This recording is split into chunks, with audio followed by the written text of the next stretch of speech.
Hello everyone and welcome back to another tutorial from Tech for Gamers. In this video, I'm going to show you how you can change the in-game language on the Dispatch PC game. So let's get started right away. First of all, open up the Dispatch game on your device, and after you are taken into the main menu, if you wish to change the language within your game, then in order to do this, you will need to click on the second option from the home page, which is the settings button. After clicking on this, you can see various different tabs at the top, from which you will need to tap on the first option, which is the General tab. Once you are within the General tab, you can see various different settings, and this includes the language setting, which is the third option. Just tap on whichever option is shown alongside the third menu, and you will now see the list of various different languages that are available for the game.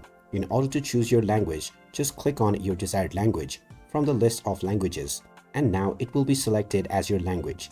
To apply your changes, you can simply go back and it will be saved right away. You can come back to this menu at any point of time in the future as well in order to switch your language once again. So there you have it. That is how easy it is to change the in-game language on the Dispatch PC game. If you find this video helpful, don't forget to hit that like button and subscribe to our channel for more useful tips and tutorials. Thanks for watching, and I will see you again in the next one.